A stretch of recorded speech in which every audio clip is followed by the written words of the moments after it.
श्री गणेशाय नमः। ओम ऐं सरस्वती नमः। ओम मां शक्ति साम्य सदाशिवाय नमः। चतुर्विंशो अध्याय विद्वेषो संहिता भस्म अर्थ का निरूपण। सूत जी बोले, ही महर्षियों, भस्म संपूर्ण मंगलों को देने वाला तथा उत्तम है। उसकी दो भेद बताए गए हैं। मैं उन दोनों भेदों को वर्णन करता हूँ, आप लोग सावधान होकर सुनिए। एक को महाभस्म जानना चाहिए और दूसरे को स्वल्प भस्म। महाभस्म के भी अनेक भेद हैं। वह 3 प्रकार का कहा गया है, श्रौत, स्मार्त, लौकिक। स्वल्प भस्म के लिए भी बहुत से भेदों का वर्णन किया गया है। श्रौत और स्मार्त भस्म को केवल द्रजों के लिए उपयोग में आने के योग्य कहा गया है। तीसरा जो लौकिक भस्म है, वह अन्य लोगों के लिए भी उपयोग में आ सकता है। श्रेष्ठ महर्षियों ने यह बताया कि द्रजों को वैदिक मंत्र से उच्चारण पूर्वक भस्म धारण करना चाहिए। दूसरे लोगों के लिए बिना मंत्र के ही केवल भस्म धारण करने का विधान है। जले हुए गोबर से उत्पन्न होने वाला भस्म आगे कहलाता है। ही महामुनि, वह भी त्रिपुंड का द्रव्य है, ऐसा कहा गया है। अग्निहोत्र से उत्पन्न हुए भस्म का भी मुनीषों पुरुषों का संग्रह करना चाहिए। भस्म का भी मनीषी पुरुषों को संग्रह करना चाहिए। अन्य यज्ञ से प्रकट हुआ भस्म भी त्रिपुंड धारण के लिए काम में आ सकता है।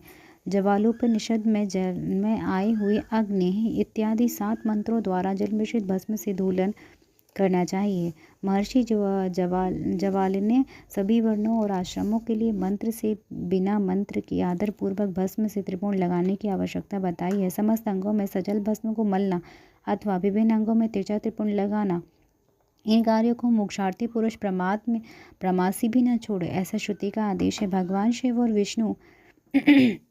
विष्णु ने भी तिर्यक त्रिपुंड धारण किया है। अन्य देवियों सहित भगवती उमा और लक्ष्मी देवी ने भी वाणी से इसकी प्रशंसा की है। ब्राह्मणों, क्षत्रिय, वैश्यों, शूद्रों, वर्ण संकरों तथा जाति भ्रष्ट पुरुषों ने भी उद्दूलन एवं त्रिपुंड के रूप में भस्म को धारण किया है। जो लोग श्रद्धापूर्वक शरीर में भस्म, उद्दलन, लेप तथा त्रिपुंड धारण करने के लिए आचरण नहीं करते हैं, उनमें वर्णाश्रम समन्वय सदाचार की कमी है।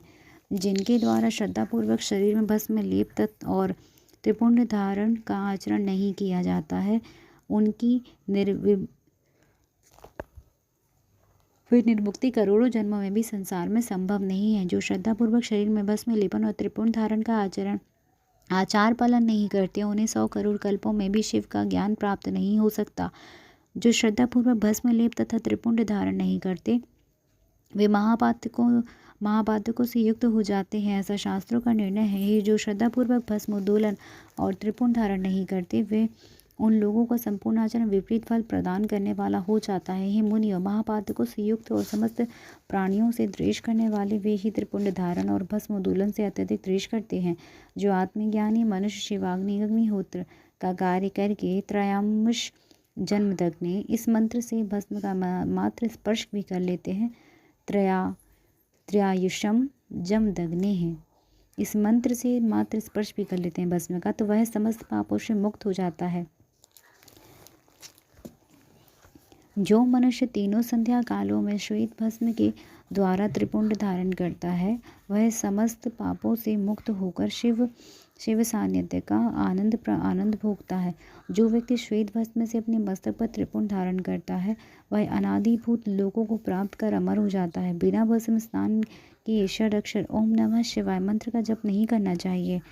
विधि पूर्वक भस्म से त्रिपुंड धारण करके ही इसका जप करना चाहिए। दयाहीन, अधम, महापापों से युक्त, उपपापों से युक्त, मूर्ख अथवा पतित व्यक्ति भी जिस देश में नित्य भस्म धारण करते रहते हैं, वह देश सदैव संपूर्ण तीर्थों और यज्ञों से परिपूर्ण ही रहता है। त्रिपुंड धारण करने वाला पापी जीव भी समस्त देवों और असुरों के द्वारा पूज्य है। यदि पुण्यात्मा त्रिपुंड से युक्त है तो उसके लिए कहना ही क्या है। त्रिपुंड धारण करने वाले पापी जीव भी समस्त देवों और असुरों के द्वारा पूज्य है। यदि पुण्यात्मा त्रिपुंड से युक्त है तो उसके लिए कहना ही क्या है। भस्म धारण करने वाला शिव ज्ञानी जिस देश में स्वेच्छा चला जाता है, उस देश में समस्त तीर्थ आ जाते हैं। इस विषय में और अधिक क्या कहा जाए। विद्वानों को सदैव भस्म धारण करना चाहिए एवं लिंगार्चन करके संरक्षण मंत्र का जप करना चाहिए। ब्रह्मा विष्णु रुद्र मुनिकर और देवताओं के द्वारा भी भस्म धारण करने के लिए महत्व का वर्णन किया जाना संभव नहीं है। जिसने अपने वर्ण तथा आश्रम धर्म से समन्वित आचार तथा क्रियाएं लुप्त कर दी हैं, यदि वह भी त्रिपुंड धारण करता है तो समस्त पापों से मुक्त हो जाता है। जो भस्म धारण करने वाले को त्याग कर धार्मिक कृत्य करते हैं, उनको करोड़ों जन्म लेने पर भी संसार से मुक्ति प्राप्त नहीं हो पाती है। जिस ब्राह्मण ने भस्म से अपने सिर पर त्रिपुंड धारण कर लिया है, उसने मानो गुरु से सब कुछ पढ़ लिया है और सभी धार्मिक अनुष्ठान कर लिए हैं। जो मनुष्य भस्म धारण करने वाले को देखकर उसे कष्ट देते हैं, वे निश्चित ही चंडाल से उत्पन्न हुए हैं। ऐसे विद्वानों को जानना चाहिए। भक्तिपरायण ब्राह्मण और क्षत्रिय को माँ नस्तों के तने इस मंत्र से अभिमित भस्म को शास्त्र सम्मत कहे गए अंगों पर धारण करना चाहिए। वैश्य त्र्यंबकम यजामहे इस मंत्र से, शूद्र शिवाय नमः इस मंत्र, इस पंचाक्षर मंत्र से भस्म को अभिमंत्रित कर धारण करें। विधवा स्त्री के लिए भस्म धारण करने की विधि शूद्रों के समान ही कही गई है। 5 ब्रह्मादि मंत्रों से अभिमंत्रित भस्म के द्वारा गृहस्थ त्रिपुंड धारण करे। 5 ब्रह्म आदि मंत्रों से अभिमंत्रित भस्म के द्वारा गृहस्थ त्रिपुंड धारण करे। ब्रह्मचारी त्र्यंबकम यजामहे इस मंत्र से भस्म धारण का प्रतिबंधित करके और वानप्रस्थी अघोरेभ्यस्त इस मंत्र से भस्म को अभिमंत्रित करके त्रिपुंड धारण करे। किंतु यति सन्यासी प्रणव के मंत्र से भस्म को अभिमंत्रित करके त्रिपुंड धारण करे। जो वर्णाश्रम धर्म से परे है, वह शिवोहम इस भावना से नित्य त्रिपुंड धारण करे। जो शिव योगी है, वह ईशाना सर्व विद्यानाम इस भावना को करता हुआ त्रिपुंड धारण करे। सभी वर्णों के द्वारा भस्म धारण करने के लिए इस उत्तम कार्य को नहीं छोड़ना चाहिए। अन्य जीव को सदा भस्म धारण करनी चाहिए, ऐसा भगवान शिव का आदेश है। भस्म स्नान करने से जितने कण शरीर में प्रवेश करते हैं, उतनी ही शिवलिंगों को वह धारक अपने शरीर में धारण करता है। ब्राह्मण, क्षत्रिय, वैश्य, शूद्र, वर्णशंकर, स्त्री, सधवा, विधवा, बालक, पाखंडी, ब्रह्मचारी, ग्रस्त, वानप्रस्थी, सन्यासी, व्रती, सन्यासी स्त्रियां, ये सभी भस्म की त्रिपुंड धारण के प्रभाव के द्वारा मुक्त हो जाते हैं, इसमें संशय नहीं है।